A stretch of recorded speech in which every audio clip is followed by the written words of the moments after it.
لرضا الله تعالى. الفاتحة. أعوذ بالله من الشيطان الرجيم. بسم الله الرحمن الرحيم. الحمد لله رب العالمين الرحمن الرحيم مالك يوم الدين. إياك نعبد وإياك نستعين. اهدنا الصراط المستقيم صراط الذين أنعمت عليهم غير المغضوب عليهم ولا الضالين. رب اغفر لي ولوالدي وللمؤمنين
فدعوا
Bismillahirrahmanirrahim. Al-Fatihah. A'udzubillahi minasyaitonirrajim. Bismillahirrahmanirrahim. Alhamdulillahirabbil alamin. Arrahmanirrahim. Maliki yaumiddin.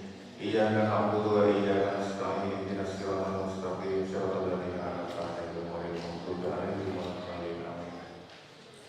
Kita ayat 83 ya. Bismillahirrahmanirrahim. Wa yas'alunaka mereka akan bertanya kepadamu Nabi Muhammad tentang Dzulqarnain, Qul katakanlah, saat lu aku akan bacakan kepadamu, maksudnya kepada kalian, min dzikra tentangnya. Berarti ini ceritanya Nabi Muhammad ditanya oleh orang-orang Arab untuk mengetes kenabiannya. Muhammad, sampai ngerti Dzulqarnain? Nah itu kurang lebih seperti itu. Kenapa ini kumnya itu arahnya ke bangsa Arab ya.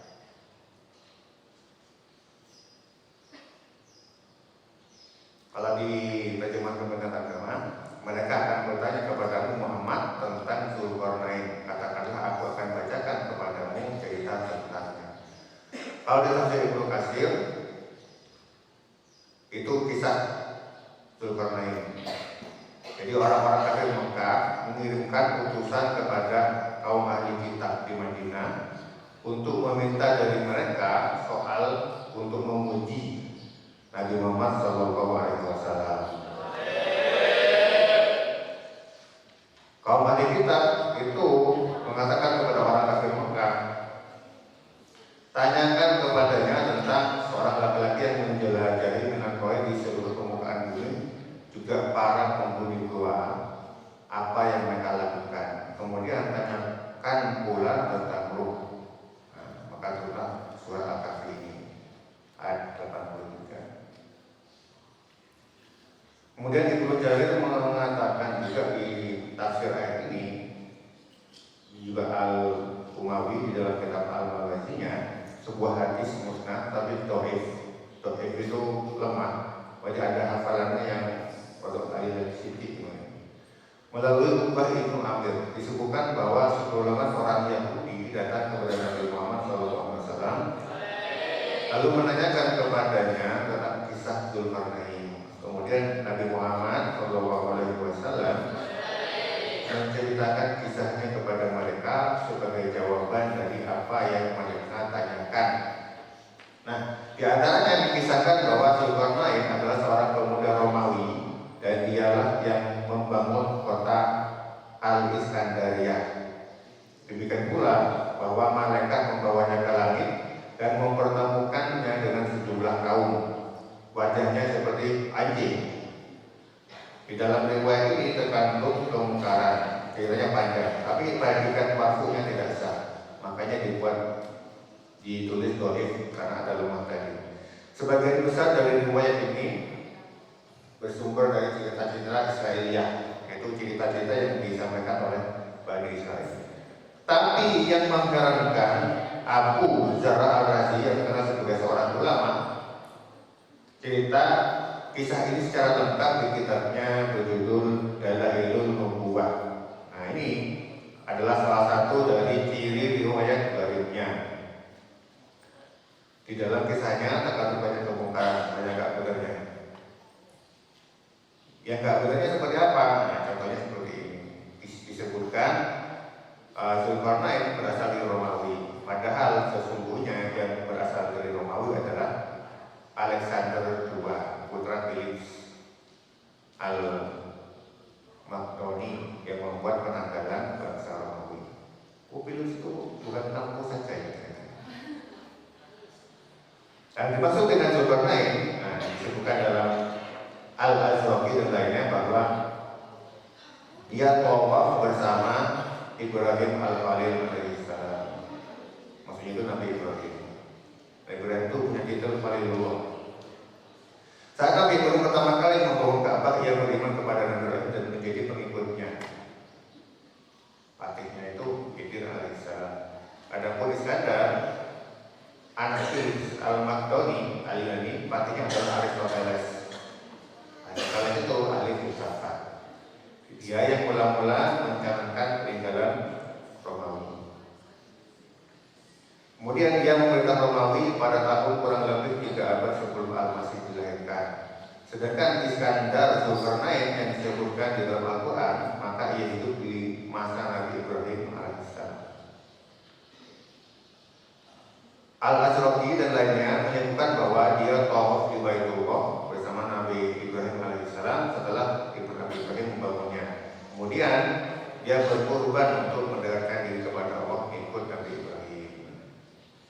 Jadi sebagian dari kisah ini dalam kitab Al-Bidayah ini juga ada keterangan yang lebih bagus dari kisah-kisah ini.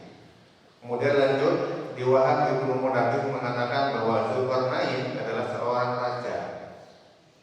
Ini versi yang berbeda ya.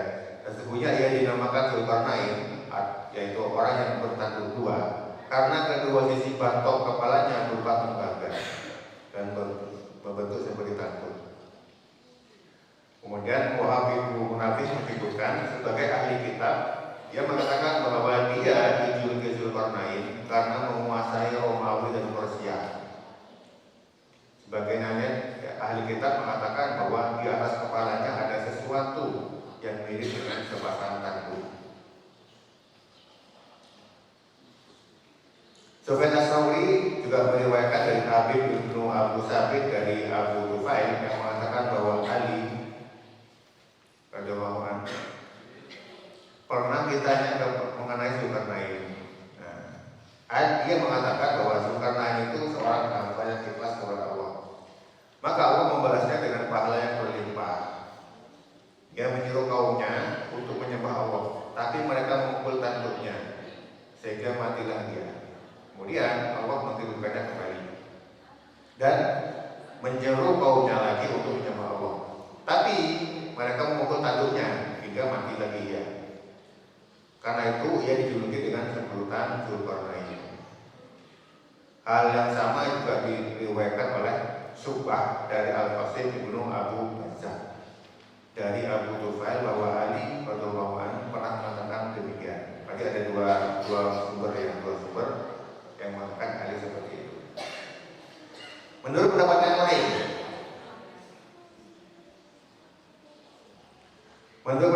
lain, dia dinamakan Zulkarnain karena telah melanglang buana belahan timur dan barat bumi hingga sampai di tempat terbit dan tenggelamnya tanduk matahari.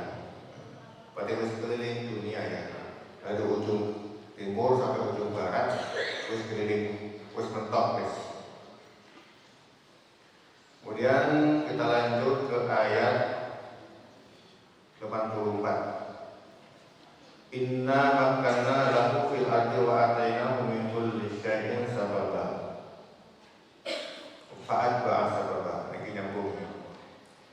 Inna sesungguhnya makanna telah memberi kekuasaan.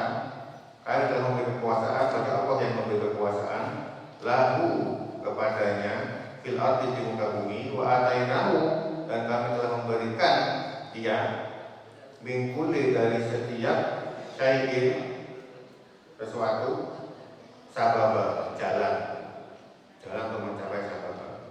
Artinya dia dikasih terus kami katelau kawai tak kasih jalan untuk mencapai ke sana. Fa'as bahasa sababa kemudian dia menempuh jalan itu. Oke, itu kalau jelas artinya seperti itu. Kalau kita buka tafsirnya, terjemahannya di Kementerian Agama. Sesungguhnya kami telah memberi kekuasaan kepadanya di muka bumi dan kami telah memberikannya jalan untuk mencapai segala sesuatu. Inna makanna lahu fil ardh. Sesungguhnya kami telah memberikan kekuasaan kepadanya di muka bumi. Jadi kami berikan kepadanya kerajaan yang besar lagi kokoh dengan menguasai segala apa yang dimiliki oleh semua raja, berupa kekuasaan, tentara, peralatan perang dan kawan-kawannya. Karena itu ia berhasil menguasai belahan timur dan barat. Semua negeri tunduk kepadanya dan semua raja di bumi takluk di bawah kekuasaannya. semua bangsa baik yang Arab maupun non-Arab beriman kepadanya. Karena itu sebagian ulama mengatakan bahwa sesungguhnya ia dijuluki dengan sebutan Zulkarnain karena kekuasaannya mencapai 2 tanduk matahari, yaitu bagian timur sampai barat. Kemudian Allah wa atayna min kulli syai'in sababa. Dan kami telah memberikan kepadanya jalan untuk mencapai segala sesuatu. Ada sababnya ya, sebab. Kemudian Ibnu Abbas, Mujahid dan Sa'id dan Ikrimah mengatakan bahwa yang dimaksud dengan jalan itu adalah ilmu. Kemudian Qatadah mengatakan pula sehubungan dengan makna firman-Nya dan telah memberikan kepadanya jalan untuk mencapai segala sesuatu itu, yang dimaksud ialah semua tempat di bumi dan tanda-tandanya. Fa'as bahasa baba, maka dia pun menempuh sebuah jalan. Menurut Ibnu Abbas, dia pun menempuh suatu jalan. Maksudnya apa? Yang dimaksud dengan sababa ialah tempat. Kalau versinya Mujahid, sehubungan dengan mana ini, yang dimaksud itu adalah belahan timur dan barat, yakni yang menghubungkan keduanya. Nah, menurut suatu riwayat dari Mujahid, sababan itu kedua belahan bumi yang berlawanan letaknya. Kasih kata dan katakan mengatakan bahwa maknanya itu dia menempuh semua tempat di bumi dan semua tanda-tandanya yang ada padanya. Ada tempat, versinya ada yang tempat, tanda-tandanya. Kemudian versi ada mengatakan sehubungan dengan maknanya itu ia menempuh suatu jalan, yaitu tempat yang ada di bumi. Kemudian ayat 86,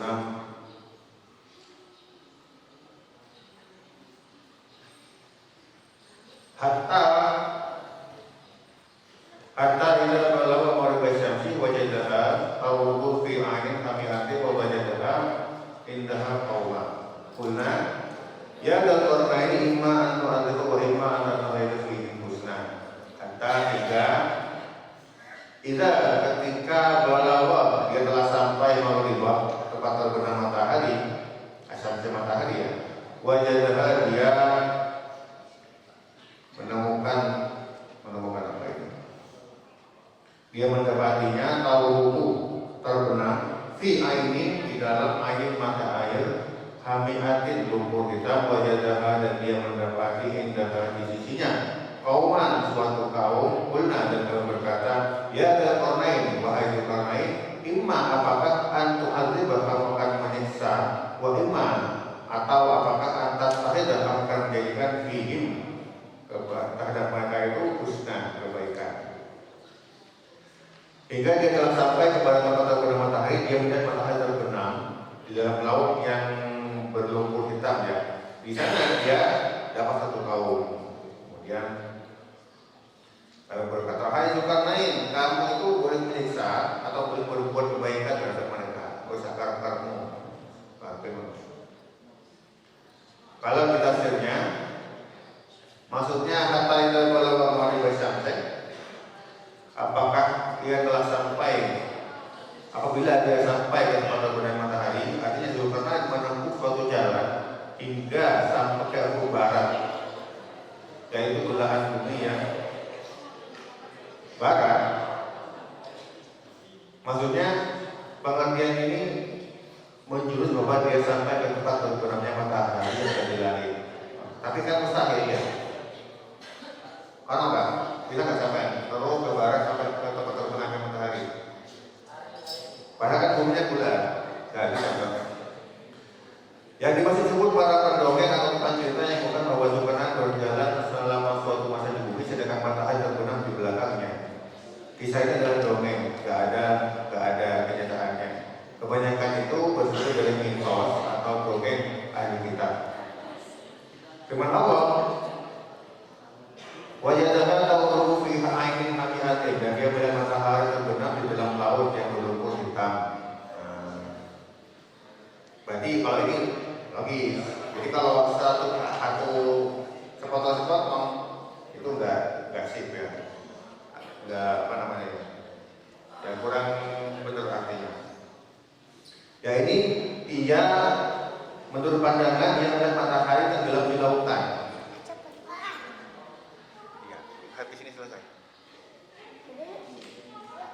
Padahal matahari sendiri tidak pernah meninggalkan garis edar. Hamiah berangkat dari kata al-amanah, menurut salah satunya tidak, bukan lumpur hitam, tapi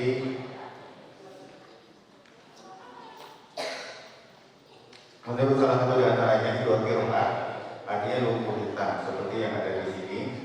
Sesungguhnya aku menciptakan seorang manusia dari tanah yang kering yang berasal dari lumpur hitam yang diberi bentuk, yaitu tampilan yang halus.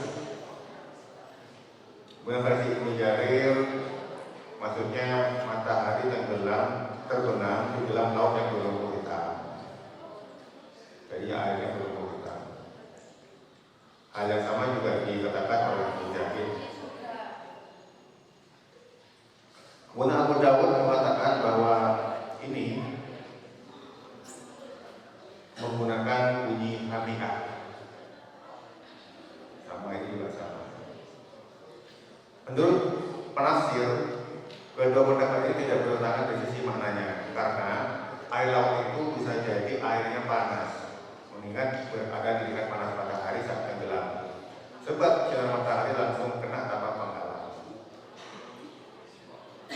Makna hamiah ialah di dalam air laut yang berlumpur hitam.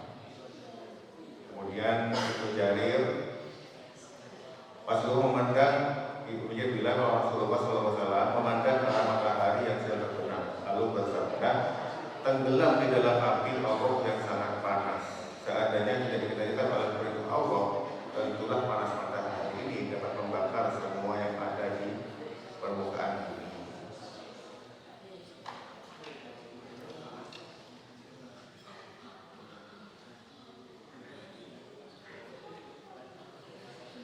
Ini cara bacanya dari Muawiyah, membacanya dengan hamiah, bukan hamiyah. Hamiah ya, bukan hamiyah. Hamiah artinya lumpur hitam, sedangkan hamiyah bagi yang panas air ini. Ini cara bacanya kan banyak. Bagaimana pembacaanmu? Nah, saya baca seperti bacaanmu. Jadi ada dua versi, ada hamiah, ada hamiyah.